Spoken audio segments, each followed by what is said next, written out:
దేశవ్యాప్తంగా పలు రాష్ట్రాల్లో ఎండలు ఓవైపు మండిపోతూ ఉంటే వర్షాలు పడక తాగునీటికి కటకట ఏర్పడింది.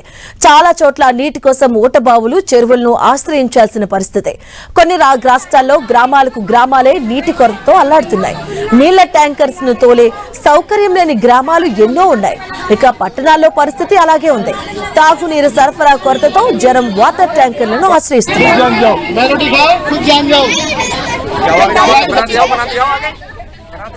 ఢిల్లీలో ప్రతి ఏటా ఉన్నట్లే ఈసారి నీటి కష్టాలు జనాల్ని తీవ్రంగా ఇబ్బందులకు గురిచేస్తున్నాయి. ఒక పక్క ఎండవేడిమి, ఇంకో పక్క నీటి కొరత ఢిల్లీ వాసుల్ని భయపెడుతుంది. చాలా గల్లీల్లో 2-3 రోజులకు ఒకసారి మాత్రమే నీళ్లను సరఫరా చేస్తున్నారు. అది అరకొరగానే. ఇక కమర్షియల్ వాటర్ ట్యాంకులకు ఫుల్ డిమాండ్ ఏర్పడింది. గృహాలు, కార్యాలయాలు, వ్యాపార సముదాయాలు, హోటల్స్ ఇలా అన్ని వర్గాలపై నీటి కొరత ప్రభావం ఉంది.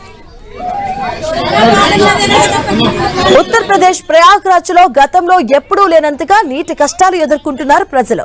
కొన్ని గ్రామాల్లో నల్లా కనెక్షన్స్ ఉన్నా నీటి చుక్క మాత్రం రావడం లేదు. దీంతో పట్టణాలకు దూరంగా ఉన్న గ్రామీణ ప్రాంతాల వాళ్ళు బిందెలను చేత పట్టుకుని నీటి చెరువులు, బావుల వద్దకు క్యూలు కట్టే పరిస్థితి ఉంది. అక్కడ కూడా భూగర్భ జలాలు అడుగంటడంతో అందిన కాడికి బిందెల్లో, బకెట్లలో నింపుకొని నిస్సహాయంగా తిరిగి ఇంటి ముఖం పడుతున్నారు.